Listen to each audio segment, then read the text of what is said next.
Halo, halo, apa kabar? Assalamualaikum warahmatullahi wabarakatuh. Senang sekali saya Sunarif bisa kembali menjumpai Anda semua. Dalam sepekan terakhir ini saya kira fokus perhatian kita di apa ya, disedot perhatian kita ini oleh skandal yang terjadi di kabinet, yakni mantan sekarang sebutnya mantan Wakil Menteri Tenaga Kerja Immanuel Ebenezer, itu yang cukup membuat orang banyak terkejut karena katanya disebut latar belakangnya aktivis dan sebagainya, dan baru sebenarnya jadi pejabat itu nggak belum sampai setahun lah. Jangan-jangan ini sebenarnya memang belum apa-apanya, pasti ada fenomena gunung es gitu ya, ada kasus-kasus gede yang belum terungkap saja begitu. Dan saya kira kita mesti mulai bersiap-siap atau membiasakan diri, memang seperti itu lah yang terjadi di Indonesia. Tapi apakah benar seperti itu? Saya ajak Anda ngobrol dengan seorang pegiat anti korupsi yang pernah di pemerintahan, pernah juga di BUMN besar di pemerintahan, dan aktif sebagai ketua Institut Harkat Negeri Bung Sudirman Said. Assalamualaikum, Chief. Waalaikumsalam Mas Arsu. Yes. Apa kabar? Sehat-sehat ya? Alhamdulillah, alhamdulillah. Coba coba Anda dulu, Anda jangan uji dulu, Anda konfirmasi dulu atau tesis saya tadi itu. Eh, Tesis yang menarik ya. Hmm. Saya boleh selipkan satu cerita karena tadi saya Hmm. baru dari Purbalingga. Hmm. Jawa Jawa Eh, Jawa Tengah ya. Jawa Tengah berziarah menengok tempat lahirnya Panglima Sudirman ya. Kalau Mas Eh, Sudirman, wah menarik ini. Panglima yang ori bukan yang KW. Ini kan KW kan. Ya. Dan ada satu cerita menarik bahwa rupanya pada tanggal 10 Juli 1949 Hmm. kan beliau bertemu dengan Bung Karno. Ada fotonya yang rangkulan itu sangat terkenal Yang juga. di yang Gedung Betul, Agung ya. di Hmm. Istana Yogyakarta Sana ya. Jogja ya. Kemudian di Ya. situ kan terjadi perbincangan, Hmm. eh, Panglima Sudirman minta izin bahkan mengajak untuk Bung Karno ikut gerilya masuk Yes. hutan supaya menjaga Yes. kedaulatan Hmm. Ya. RI. Tapi kemudian perbincangannya cukup menarik dan Bung Karno melarang, jangan Hmm. kamu Dimas, panggilnya kan Dimas, Dimas Hmm. tinggal saja di Jogja. eh, Bukankah kamu sakit? Karena kan paru-parunya mengalami masalah serius kan. Dan kalau stay di Jogja diperkirakan 7-8 bulan masih bisa oke lah gitu. Hmm. Hmm. Nah, jawaban Panglima itu luar biasa. Beliau katakan begini, tempat saya terbaik adalah di tengah-tengah anak buah. Hmm. Saya akan meneruskan perjuangan. Hmm. Made of Zoner atau dengan atau tanpa pemerintah. Saya Hmm. ini akan terus berjuang. Kemudian diingatkan oleh Bung Karno, Hmm. tapi kan Dimas sedang sakit katanya. Hmm. Kemudian jawaban Panglima Sudirman luar biasa. Yang sakit itu Sudirman. Hmm. Panglima tidak pernah sakit. Gitu. Wow. Hmm. Hmm. Oke. Satu aspek yang saya ambil pelajaran di sini adalah Hmm. betapa memang pemimpin publik, apakah sipil atau militer, itu memang seharusnya memisahkan antara aspek pribadinya dengan tugas publiknya gitu. Hmm. Dalam kondisi Panglima Sudirman apapun, dalam kondisi dalam kondisi seburuk apapun, apapun. Ya. apalagi dalam keadaan baik, dalam keadaan Ya. buruk pun mengatakan, iya saya memang sakit, tapi saya panglima, saya harus bertanggung jawab dan memimpin pasukan. Nah, sekedar apa namanya intro karena kita masih dalam suasana Hari Kemerdekaan dan Hari Kemerdekaan ini dicederai dengan beberapa kejadian, termasuk Hmm. yang barusan Mas Hersu katakan tadi. Hmm. Nah, kalau Anda bertanya, apakah ini bisa disebut fenomena gunung es? Jawaban Hmm. saya adalah, saya pernah jadi auditor. Auditor itu Hmm. punya prinsip yang namanya professional skepticism.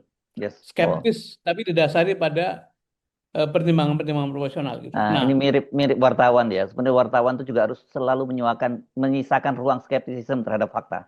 Yes. betul. Nah, Ya. dasarnya auditor memberikan skeptisisme adalah tergantung pada suasana lingkungan pengendalian, Hmm. kontrol environment gitu. Ya. Semakin baik kontrol pengendaliannya, makin positif, maka skeptisisme bisa diturunkan. Tapi Yes. makin buruk pengendalian internal, itu skeptisisme harus ditingkatkan. Artinya kita tidak boleh bisa menerima segala sesuatu dengan face value. Nah, sekarang kita nilai apa yang dimaksud kontrol lingkungan pengendalian sekarang. Lingkungan pengendalian adalah dari mulai values, mulai tindakan-tindakan, keputusan, SOP, jenis orang yang masuk yang keluar, Hmm. orang-orang sekitar pemimpin, itu adalah wujud lingkungan pengendalian. Nah, dalam pandangan saya sebagai orang yang pernah bekerja sebagai auditor, pernah masuk ke BUMN, pernah di pemerintahan, pernah di gerakan sosial, Hmm. seperti sekarang juga ada di gerakan sosial, lingkungan pengendalian kita ini sangat buruk, Mhm. masih merupakan kelanjutan dari pemerintahan yang lama gitu. Mhm. Apa itu ciri-cirinya? Saya katakan dalam Twitter saya kemarin bahwa presiden terdahulu itu dilingkari orang-orang yang bermasalah gitu. Presiden Barangkali terdahulu itu baru maksud Anda Jokowi ya? semua orang tahu lah. Saya suka takut ketukar-tukar, jadi saya sebutnya presiden Ya terdahulu bukan gitu. terdahulu kan banyak. Iya, oh iya, Ya. Jokowi, betul. Hmm. Di masa Jokowi itu mungkin adalah masa pemerintahan yang menteri aktifnya paling banyak ditangkap oleh KPK gitu. Oh iya Kemudian ya. Hmm. saya juga lihat saja, Hmm. saya juga menyebut bahwa ilmuwan di sekitar dia itu bukannya menjadi penjaga kelurusan keputusan, Mhm. tapi menjadi pemberi justifikasi palsu. Sehingga banyak keputusan-keputusan yang harusnya secara keilmuan itu tidak diambil, diambil, jadilah masalah-masalah yang menyengsarakan rakyat sampai sekarang gitu ya. Mhm. Kemudian para teknokratnya itu berubah bentuk menjadi yes man dan yes woman gitu. Orang-orang yang serba mengatakan iya terhadap apapun yang dimau oleh pimpinan, akhirnya dampak dari keputusan-keputusan itu juga membuat bangsa ini terbebani begitu panjang. Nah, belum lagi kita bicara mengenai demokrasi yang sakit, Hmm. hukum yang rusak berantakan, Hmm. kemudian kita sering menyebut penegak hukum itu menjadi alat pukul politik gitu ya. Nah, dalam keadaan lingkungan pengendalian yang seburuk ini, yang saya harus mengatakan kita belum melihat tanda-tanda ada perbaikan yang signifikan sesudah menjelang setahun pemerintahan Presiden Prabowo, itu segala kejadian yang kecil itu bisa ditafsirkan di belakangnya ada masalah-masalah besar yang belum terungkap. Atau Mhm. karena sebetulnya kan pemainnya mungkin lebih dari 50% pemain lama gitu. Ya, ya, ya. Baik itu di pemerintahan sipil, di kepolisian, di kejaksaan, di penegakan hukum. Terlebih kalau kita melihat bahwa kredibilitas dari lembaga-lembaga kontrol memang semuanya mengalami penurunan. BPK mengalami penurunan, eh, BPKP tentu saja internal auditor kita sulit memberi harapan ya. Tapi parlemen kita tidak berfungsi sebagai alat kontrol. Mhm. Mhm. Begitupun KPK kan, KPK ini kan sebetulnya dalam dalam apa underwatch lah boleh dibilang. Apakah betul Mhm. kinerjanya itu memang seperti itu? Tapi lihat lingkungan yang ada itu kita boleh punya tadi punya skepticism, punya satu Mhm. eh, apa namanya ekspektasi atau tadi istilahmu itu bersiap-siap. Mungkin Mhm. akan ada peristiwa-peristiwa lain Mhm. yang mungkin lebih mengejutkan daripada yang sekarang. Ya. Yang sekarang ini mengejutkan karena kecil gitu. Mhm. Mengejutkan karena kecil.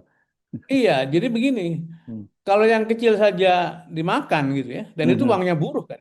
Iya, Terus iya, bagaimana iya. yang besar? Gitu? Oh, Bagaimana yang oke, besar? oke. Oh, jadi ini Jadi paradok dong ya, gitu ya. seperti itulah. Jadi memang kita harus siap-siap dengan kondisi yang lebih buruk.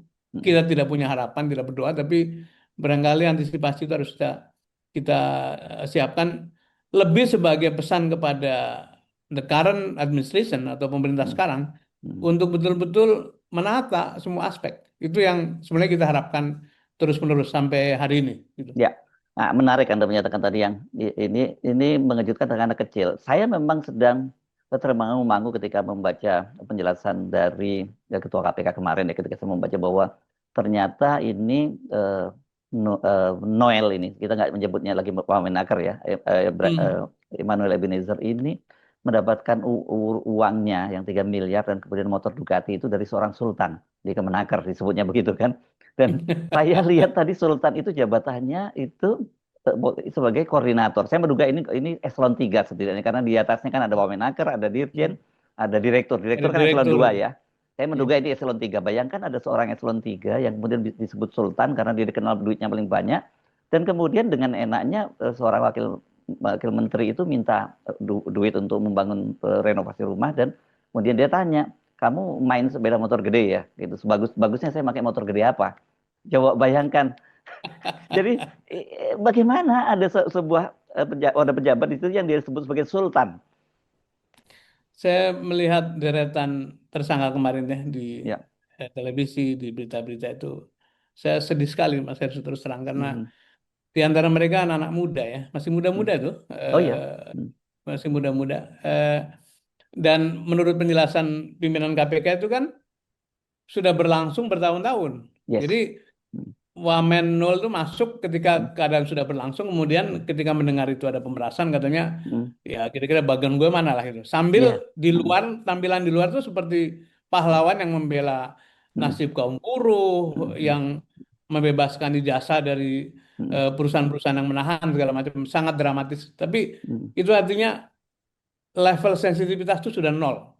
Hmm. Yang dilakukan Hmm. dengan apa yang diucapkan itu berbeda jauh gitu ya. Padahal dia Eh, dari luar sistem ya kan, biasanya yang buruk itu kan orang yang udah lama dalam sistem kan gitu kan ya. Betul. Nah, Hmm. nah itu artinya betapa cepatnya sistem kita melumat orang-orang luar Ya. yang tidak tahan uji. Nah, tapi juga ini menunjukkan bahwa yang saya bilang di dalam tweet kemarin bahwa ini kan residu pemerintah yang lama nih, Mhm. orang-orang ini kan. Dan ini Dan pemuja, residu itu pemuja penguasa lama. memuja habis Mhm. sampai disebut mania segala macam. Mhm. Eh, dan orang-orang seperti ini tuh banyak di masa lalu, sebagian juga ada di pemerintahan sekarang gitu. Sebagian atau Jadi sebagian besar? sebagian terserah, sebagian besar, Mhm. sebagian kecil, tapi Mhm. sebagian ada di Mhm. pemerintahan sekarang Mhm. yang tadi dikatakan begitu masuk barangkali existing system memberi satu penerangan atau penjelasan bahwa keadaan seperti ini bukannya kemudian mengambil tindakan Mhm. kau berhentikan tuh praktek seperti itu, tapi Mhm. malah ikut bermain dan tadi kan eh, cara bicaranya sudah sangat vulgar, bukan Mhm. lagi basa-basi, tapi baru bulan kedua kan katanya, 2 bulan Ya, setelah dilantik, Desember. Ya, kemudian Desember bulan kedua. Desember. Jadi luar biasa nih apa yang terjadi dan tadi saya sebut kalau kecil saja disikat, bagaimana Mhm. kalau dihadapkan pada kewenangan-kewenangan besar atau bagaimana dengan Mhm. pemegang kewenangan yang lebih besar dari ini? Ya, Itu yang menjadi ya, pertanyaan kita. ya. Hmm. Jadi tesisnya kalau 2 bulan, saya kira dia bukan orang yang baik.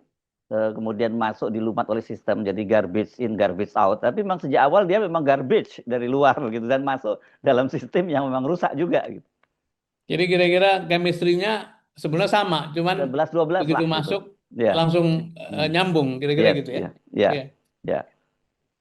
Nah, kembali pada tadi, menurut saya memang governance kita itu menghadapi masalah serius dan Ya. eh, sebetulnya kalau kita bicara ini konteksnya 80 tahun merdeka, kita ini punya semuanya kan. Hmm. Punya sumber daya alam yang baik, punya penduduk yang banyak, itu artinya pasar dan sumber kreativitas, Hmm. punya orang-orang terdidik yang sangat eh, eh, pandai di mana-mana, Hmm. infrastruktur kita cukup baik lah. Kemudian eh, eh, dari sisi kreativitas, dari sisi kemampuan manusia kita sangat baik. Pendidikan sudah jauh lebih baik daripada masa-masa ketika sebelum merdeka lah. Jadi 80 tahun ini sebetulnya kita memperoleh kemajuan besar Hmm. yang menjadi penghalang bagi kita untuk lompat seperti yang dicita-citakan oleh para pendiri bangsa menuju kepada 100 tahun kemerdekaan di mana rakyat sudah sejahtera seluruhnya gitu ya. Tidak ada ketimpangan yang luar biasa, kemudian bangsanya cerdas sampai akhirnya kita diperhitungkan sebagai warga dunia yang bisa ikut partisipasi. Itu tinggal satu menurut saya, yaitu soal korupsi dan penegakan hukum ini. Hmm. Kalau kita bereskan korupsi penegakan hukum dengan cara menata governance atau tata kelola, insya Allah banyak sekali masalah-masalah yang selesai dan kita menjadi bangsa yang tidak terhentikan untuk menjadi bangsa yang maju. Dan karena itu fokusnya bukan semata-mata menangkap tikus, tapi bagaimana kita menata jalan menuju yang disebut sebagai Indonesia Emas itu. Ya, oke. Dari banyak persoalan di dalam negara kita ini, menurut Anda, kalau kita masuk aja wilayah dulu yang kita benahin adalah tadi itu, adalah good governance dan korupsinya. Menurut Anda kita bisa yang disebut sering orang ngomong, saya nggak senang menggunakan Indonesia Emas, tapi kita bisa take off lah sebagai bangsa gitu. Ada banyak kajian sejak Mhm. dulu kan ada laporan sangat terkenal dari McKinsey judulnya Mhm. Unleashing Indonesia. Di bagian Indonesia bisa membuka seluruh potensinya. Mhm. Selalu yang disebut sebagai ruang perbaikan adalah dulu infrastruktur disebut perlu dibenahi, reformasi birokrasi perlu dilakukan, tapi akhirnya adalah ujungnya adalah korupsi dan penegakan hukum. Itu selalu. Begitupun kajian-kajian, dengarkan semua ekonom. Apa penghalang kita gitu? Kemudian saya bertemu dengan profesor di Singapura, di Jepang juga. Mereka mengatakan Indonesia sebetulnya tinggal satu masalahnya. Hmm. Rule of law ditegakkan, korupsi dibereskan, you you may jump sebagai Anda bisa melompat sebagai bangsa yang sangat kuat. Kenapa Hmm. begitu? Hmm. Sebetulnya siklusnya sangat mudah dipahami itu atau hubungan sebab akibatnya. Masyarakat atau rakyat berdaya kalau punya pekerjaan dan income yang baik, Hmm. gitu ya. Pekerjaan yang baik, income yang baik tersedia kalau ekonominya tumbuh. Hmm. Ekonomi tumbuh akan terjadi kalau investasi masuk. Karena memang kemampuan keuangan kita memang tidak sebaik yang kita bayangkan, gitu. Jadi fiskal terbatas, kemampuan domestik terbatas, harus ada investasi asing masuk. Di mana-mana negara-negara berkembang untuk lompat juga perlu investasi masuk. Nah, investasi masuk hanya bisa terjadi kalau polisinya predictable. Resikonya bisa diukur, tidak penuh dengan ketidakpastian. Resiko yang terukur, polisi yang predictable hanya ada kalau ada kepastian hukum gitu. Nah, di sinilah sebetulnya artinya urusan pemberantasan korupsi dan kepastian hukum itu bukan semata-mata untuk penegakan hukum ansih, tapi adalah jalan bagi menaikkan taraf hidup seluruh rakyat. Oke. Sekarang memang sebagian kecil orang kaya raya, tapi sekarang ini kan 100 juta lebih orang menerima upah di bawah UMR gitu. Itu Hmm. ada urusannya dengan korupsi, pasti ada urusannya. Hmm. Bahkan buruh yang hanya ingin memperoleh sertifikat Hmm. K3 pun Hmm. dipalakin begini gitu. Hmm. Apalagi investasi yang skala lebih besar. Jadi itu akan menjadi apa namanya? Akan menjadi penentu apakah kita bisa terus tumbuh kemudian mencapai cita-cita kemerdekaan atau hanya muter di sini saja gitu. Ya. Oke, jadi kalau saya simak pernyataan Anda tadi, kita nggak bisa parsial dong ya melakukan itu ya. Artinya, katakanlah melakukan perbaikan seperti Anda dulu sempat melakukan perbaikan dengan supply chain-nya hanya di Pertamina saja, misalnya begitu ya. Tapi kita harus justru, kalau saya simak tadi Anda menyatakan, mungkin kalau kita bisa membenahi aparat-aparat penegak hukum saja dulu, dimulai dari situ. Itu kita bisa melakukan perubahan yang luar biasa. Tentu ada komitmen yang kuat dari pemerintahan dalam hal ini presiden. Mendengarkan seluruh diskursus intelektual ya, Ya. supaya kita objektif, itu yang dikatakan oleh para pemikir domestik, pemikir nasional, maupun pemikir-pemikir global gitu. Mhm. Yang sangat terkenal itu kan Acemoglu yang menerbitkan buku Mhm. Why Nation Fail ya. Mhm. Kemudian belakangan muncul buku Narrow Corridor. Jadi Mhm. koridor untuk menjadi negara maju itu makin sempit, tetapi sempitnya dengan cara apa? Dengan cara tadi bahwa hanya apabila negara-negara itu membangun kelembagaan dengan baik, membangun sistem kontrol dengan baik, membangun check and balance dengan baik, membangun peranata hukum dengan baik, maka negara itu akan menjadi negara yang kuat, kokoh, dan punya fondasi untuk maju berkembang. Dan menurut saya keyakinan ini mesti disebarluaskan. Dan saya kira sebetulnya elit juga paham itu, termasuk yang ada di pemerintahan. Cuman memang eh, berkubang dengan kenikmatan atas Ya. eh, ketidakpastian, Mhm. atas kegelapan, atas praktek-praktek buruk itu tidak mudah untuk Ya. dilepaskan. Dan terutama yang harus diingatkan terus-menerus adalah dalam sistem presidensial itu memang presiden punya kewenangan penuh ya untuk menata Mhm. semua aspek. Ya. Kalau tidak dikelilingi dengan orang-orang yang punya kecenderungan untuk reform, untuk menata pemerintahan, menata governance, memang kita menjadi penuh was-was apakah jalannya negara ini akan makin baik atau akan tinggal di tempat seperti yang sekarang. Ya. Harus diingatkan terus-menerus, Mas Arsu, bahwa masuknya Pak Prabowo ke dalam pemerintahan itu lewat jalur Pak Jokowi itu Mhm. yang Mhm. kita tahu semua bagaimana praktek pemerintahan dijalankan. Dan sekarang Ya. mulai satu persatu kan muncul akibat-akibat. Ya Ya. utang, ya apa. Dan hari ini beredar beberapa berita misalnya seorang kepala badan mengundang stafnya untuk rapat pernikahan anaknya gitu. Itu jelas-jelas tidak bisa memisahkan antara pribadi dengan Mhm. tugas publik ya. Dan Atau itu alarm tanda bahaya itu sesungguhnya ya kalau kita sadari. betul. Mhm. Betul. Dan itu muncul di mana-mana kan? Muncul di Mhm. mana-mana yang kemudian bisa dua sikap. Mhm. Kalau yang sehat pikiran dan hatinya mengatakan, kita dalam bahaya nih. Mhm. Tapi kalau yang gelap, Mhm. tertutup mata batinnya, Mhm. mungkin akan bersikap, temen gue banyak nih, tenang-tenang aja gitu. Nah Mhm. sekarang adalah tugas pemimpin untuk memberi arahan bahwa itu adalah alarm bahaya, karena itu kita harus melakukan perbaikan. Ya, Dan ya, ya, kembali kita terus-menerus punya harapan kepada pemimpin negara kita. ya. Itu saya kira prinsip zero tolerance ya. Dan saya kira kalau dalam khasanah pemikiran sejarah Islam, tarikh Islam misalnya sebutnya Khalifah Umar bin Abdul Aziz kalau tidak salah ya. Saya mungkin nanti Ya. kita koreksi kalau ketika dia Hmm. anaknya datang bertemu dengan dia bertanya ini urusan pribadi atau urusan negara. Begitu dibilang urusan pribadi, dia matikan lampunya itu. Sampai se ekstrim itu gitu harus dilakukan harusnya ya. Nah, itu kan namanya keteladanan ya. Eh, Mhm.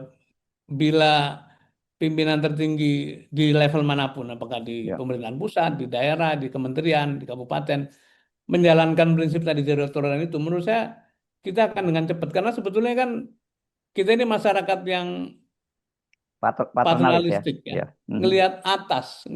Kalau atasnya baik, ikut baiklah. Kalau atasnya main-main, permainannya lebih gila lagi. Jadi harusnya memang kita call atensi, atau kita kita panggil nurani mereka yang sekarang ada dalam otoritas itu untuk betul-betul eh, menjalankan prinsip-prinsip baik. Ini kembali saya baca bagaimana karakter Panglima Sudirman itu dijelaskan ya.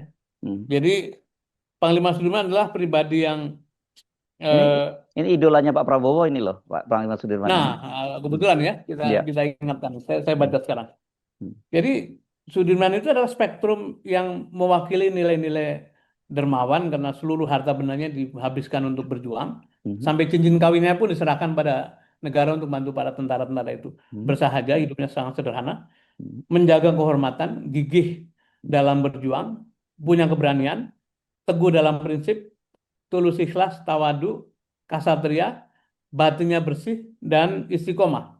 Mhm. Dan yang penting adalah tidak gila jabatan, tidak mempertukarkan segalanya untuk supaya dia Mhm. menjabat. Karena itu lewat yang disebut sebagai personal power beliau, apa namanya, hal-hal yang memang melekat secara intrinsik, Mhm. maka meskipun pada waktu itu bersaing dengan perwira senior bernama Urip Sumoharjo, akhirnya para komandan-komandan memilih beliau sebagai panglima. Itu menunjukkan akhirnya bahwa nilai-nilai luhur lah yang kemudian Ya. dimenangkan. Dan menurut saya salah satu cara memperbaiki lingkungan pengendalian adalah dengan menggandeng, mendaftar, memperbanyak manusia-manusia dengan keluhuran nilai seperti Mhm.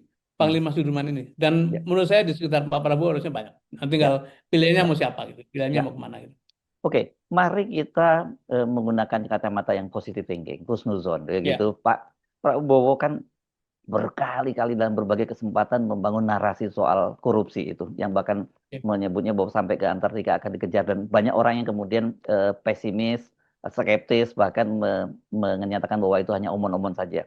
Itu kan begitu ya. banyak seperti itu. Tapi menurut saya mari kita beri kesempatan dan eh, Anda mungkin bisa membantu untuk memberikan semacam contoh-contoh. Kalau saya baca misalnya kasus transformasi bagaimana karena kepolisian yang sangat korup di Hong Kong yang kemudian Ya. dibentuk sebenarnya KPK yang menjadi model dari KPK kita dan ajar jenderal polisi yang ditangkap. Saya membaca kalau tidak salah di Georgia gitu. Pemerintah juga dilakukan dengan mengganti semua seluruh polisinya dan negara itu tumbuh dengan baik. Mungkin Anda bisa bagi contoh-contoh lain yang Ya. bisa dilakukan dan Indonesia bisa mengadopsi itu. Hongkong itu contoh yang luar biasa, dan dulu memang salah satu contoh kita ketika kita bikin KPK Hmm. ya. Dan yang dikerjakan memang di hulunya, terlebih dahulu, hulunya Hmm. adalah penegakan hukum. Ya. Dan memang pertempuran antara polisi pada waktu itu yang terkenal korup juga Hmm. dengan lembaga KPK-nya luar biasa dahsyat. Hmm. Tapi akhirnya pemimpin tertinggi itu mengatakan go ahead, teruskan Hmm. ICAC itu. Dan akhirnya Tertinggi ya jadi dan ya. pemimpin tertinggi Hmm. nggak bisa nggak gitu. Hmm. Itu akhirnya bisa bisa ICAC-nya bisa tegak, dan kemudian Hong Kong menjadi salah satu negara yang paling menarik bagi investasi kan. Hmm. Bahkan ketika Berapa sudah lama pindah mereka ke, mengalami transformasi itu? saya kira tidak sampai 20 tahun mereka Oh. lakukan itu dengan Hmm. sungguh-sungguh. Dan begitu pun yang dikerjakan oleh Zuronji kan. Zuronji Hmm. itu kan menjadi pimpinan Cina yang dipilih dengan sangat baik, dan kita ingat semua pidato pertamanya itu katanya dikatakan siapkan saya 100 peti mati. Yes. Hmm. 99 untuk koruptor, Hmm. satu untuk saya apabila saya melakukan korupsi gitu. Hmm. Dan diikuti dengan tindakan-tindakan yang membuat Cina menjadi berterima atau acceptable di negara-negara Barat yang tadinya kan Hmm. terisolasi gitu ya. Yes. Kemudian kalau kita ingat bandar narkoba Escobar itu kurang apa? Mhm. Kolombia Dan ya. perjuangan untuk menyelesaikannya juga sangat panjang. Hmm. Tetapi yang menyelesaikan adalah ketika pemerintah negara setempat membentuk polisi khusus Hmm. yang sejak pendidikannya itu diisolasi, kemudian khusus diarahkan untuk memburu kejahatan narkoba itu.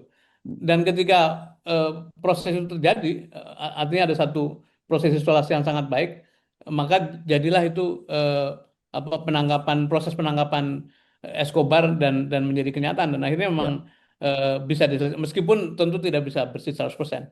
Hmm. Jadi sebetulnya dimanapun usaha-usaha untuk melakukan reform, apalagi kaitannya dengan penegak hukum, itu tidak lepas dari komitmen top leader, gitu. Mhm. Ya. Tanpa komitmen top leader itu tidak tidak akan mungkin melakukan perubahan-perubahan yang fundamental. Dan Mhm. kalau tadi saya diajak atau kita mengajak untuk berpikir positif, sebetulnya Mhm. sudah separuh jalan tuh yang dikerjakan oleh Pak Prabowo, Mhm. yaitu sudah menyampaikannya sebagai satu statement, Ya, kan itu gitu kan kan? setidaknya itu udah Kan semacam. pemimpin mulainya dengan statement kan, Ya. ngambil Mhm. posisi. Mhm. Itu diucapkan pada waktu kampanye, pada Mhm. waktu pelantikan, Mhm. pada waktu pidato-pidato peristiwa penting, selalu Mhm. menyebutkan bahwa akan membentuk pemerintahan bersih gitu. Nah, Mhm. tinggal langkah berikutnya adalah melaksanakan. Dan Mhm. memang ini bagian yang lebih menantang, tetapi minimal ketika mengucapkan sudah ada niat, jadi sudah ada niat, sudah diucapkan. Nah, kalau pakai kategori atau definisi iman itu kan Mhm. diniatkan dalam hati, diucapkan Ya. dengan kata-kata, nah baru diikuti dengan perbuatan. Nah, Ya. kita tinggal tunggu Ya. perbuatan untuk Mhm. merealisir apa-apa yang diucapkan itu. Ya. Mari kita langsung masuk ke realita di Indonesia ya. Kalau kita ngomong soal penegak hukum itu kan sebenarnya di Indonesia itu ada dua ya. Ada atau tiga kalau ke dalam criminal justice system tentu saja termasuk hakim. Tapi kan hakim itu di hilirnya ya. Tapi di Independen ya, hulunya kan ya. ada kejaksaan dan ada kepolisian. Polisi. Tapi ya karena di Indonesia itu kemarin dianggap lembaga-lembaga ini tidak maksimal, kemudian dibentuk lembaga extraordinary atau lembaga ya itu ya namanya KPK itu kan ya. Jadi di luar ekstra konstitusional itu di luar. Ya. Tapi kemudian orang juga melihat bagaimana lembaga yang tadinya cukup berdaya ini kemudian juga dibusukkan gitu. Dan orang sekarang melihat meskipun melakukan penangkapan seperti ini orang juga masih wait and see ya sejauh mana sih itu. Kalau di kita apa yang mesti kita lakukan sekarang? Saya menjadi bagian dari penyusunan undang-undang KPK, bahkan Mhm. ikut menterah beberapa bagian. Mhm. Dan memang diskusi baik di Kementerian Kehakiman waktu itu, Kementerian Hukum, maupun di Komisi 3. Mhm. Dulu Komisi 3 dipimpin oleh Pak Teras Narang, saya ingat. Mhm. Itu eksplisit disebutkan bahwa KPK ini berdiri karena ada konsiderannya, di bagian konsideran Mhm. mengatakan karena belum optimalnya lembaga-lembaga penegak hukum dalam menanggulangi korupsi gitu. Mhm. Nah, sekarang ternyata KPK-nya berdiri, jilid satu, jilid 2, oke, jilid 3 makin turun, makin dihajar terus-menerus karena memang ada istilah corruptor fight back ya. Mhm. Eh, itu kulminasinya menurut saya ada di masa, nah kembali saya sebutkan di pemerintahannya Apa boleh buat? Joko Widodo gitu. Mhm. Mhm. Seluruh presiden dari mulai KPK berdiri itu diminta atau ditekan untuk melakukan revisi undang-undang KPK, Mhm. tapi tidak pernah menghiraukannya. Baru Mhm. di masa Presiden Jokowi, eh, dia menulis surat ke DPR untuk mengajukan supaya proses revisi undang-undang itu dilakukan. Dan eh, saya dapat kabar belakangan bahwa memang hari-hari pertama ketika Presiden Jokowi itu duduk di pemerintahan, niat Mhm. itu sudah ada. Cuman memang melihat gelagat-gelagatnya baru terlaksana pada periode kedua gitu. Mhm. Jadi ada dosa besar, dosa sejarah gitu ya. Mhm. Ketika lembaga KPK itu harusnya diperkuat, sebagaimana dijanjikan dalam kampanye pada waktu itu, tapi Mhm. ternyata dilemahkan, dimasuki orang-orang seperti sekarang kita juga tahu, tanya Firly Bahuri ada di mana gitu. Eh, Iya. Mhm. Firly itu pada waktu jadi deputi bermasalah, melanggar Mhm. etik segala macam, Betul. kemudian dipaksakan dan siapa yang milih? Yang milih pertama presiden, gitu. Mhm. Presiden Jokowi Pansel waktu itu. ya. Pansel memang dan di pansel itu sebenarnya sudah hampir tidak lolos, Mhm. tapi kan selalu ada intervensi. Bahkan Mhm. sudah dibuat surat, suratnya dikoreksi supaya Firly masuk gitu. Itu di Nah eranya akhirnya Firly Jokowi ya. lolos. oleh Jokowi. Jadi yang begini-begini menjadi noktah, menjadi lubang hitam yang saya sering sebut itu, bahwa dalam keadaan sebetulnya lembaga-lembaga penegak hukum belum cukup optimal, KPK-nya sudah diruntuhkan, dan apa yang terjadi sekarang adalah buah dari tindakan-tindakan seperti itu. Nah, apa yang mesti dilakukan? Ya, sebetulnya mudah sekali kalau untuk Hmm, memperkuat kembali KPK. mhm, Buatlah Perpu, kembalikan Undang-Undang KPK seperti di masa lalu, mhm, mhm, kemudian dengan kekuasaan Presiden, bikinlah KPK sekuat seperti kemarin, seperti masa lalu itu. mhm, Dengan itu dia bisa punya pegangan, ibaratnya punya sapu yang kuat dan bersih, sehingga bisa membantu visinya, kalimat kalimat statement publiknya untuk betul-betul menangani korupsi. Kembali, kalau ada yang bertanya, apa iya masalah Republikan hanya korupsi? Enggak juga. mhm, Tapi korupsi adalah hulu. mhm, Kalau hulunya dibersihkan, maka mhm, hilirnya juga akan bersih. Jadi tadi yang saya sebut sebagai ujungnya adalah soal kesejahteraan, karena mhm, rakyat yang sejahtera itu harus punya penghasilan yang cukup. Penghasilan artinya dari usaha maupun dari bekerja. Bekerja dan berusaha artinya ekonomi mesti jalan. Ekonomi jalan harus ada investasi. Investasi muncul kalau ada kepastian hukum. Dan kepastian hukum ada kalau korupsi eh, tidak harus, tidak berarti zero. Kita tidak mhm, mungkin mengatakan korupsi nol sama sekali, tapi diminimalkan. Sekarang ini kan korupsi menjadi mainstream warna dari mhm. penyelenggaraan pemerintah gitu. Ya. Anak-anak muda yang sebetulnya mungkin nganggap itu praktek yang baik, yang biasa saja, ternyata diseret begitu rupa. Dan eh, seperti kita kemukakan di depan tadi, dalam kontrol environment yang begitu buruk, jangan-jangan ini bukan satu-satunya, tapi ada masalah-masalah lain yang lebih besar yang mungkin hanya belum terungkap saja gitu. Saya aku yakin itu. Ya, oke. Jadi Anda merasa bahwa KPK itu masih bisa jadi tumpuan, dan saya kira tapi juga kita mesti ya memperkuat juga lembaga-lembaga seperti kepolisian dan juga kejaksaan, dan saya kira Ya, itu semua kan ada dalam otoritasnya Pak Prabowo ya. Jadi ini tinggal political will-nya saja dari beliau kan. 23 bulan saya memimpin SDM Mhm.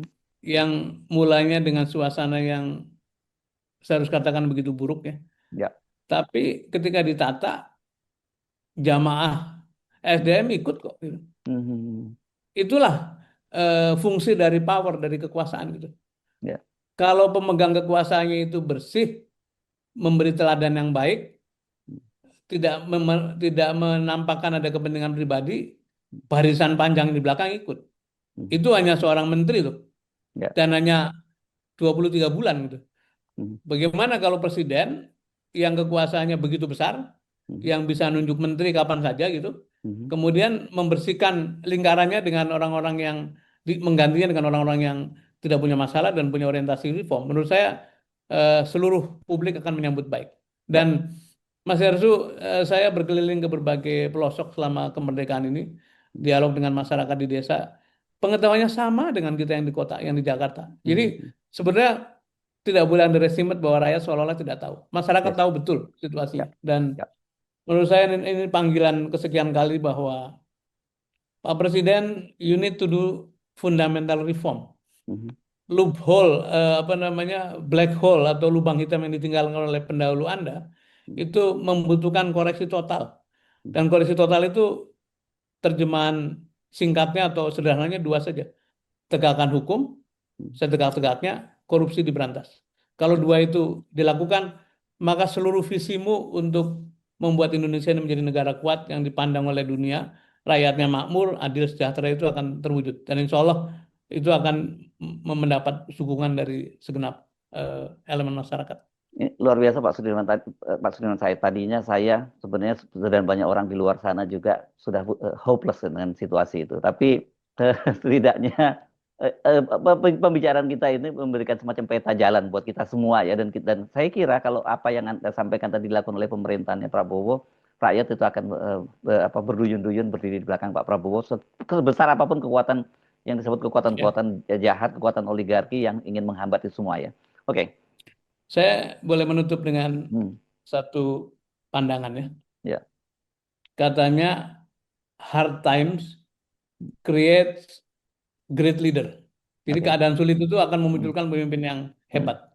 Great leaders akan membuat keadaan menjadi baik, Yes. create good times gitu. Hmm.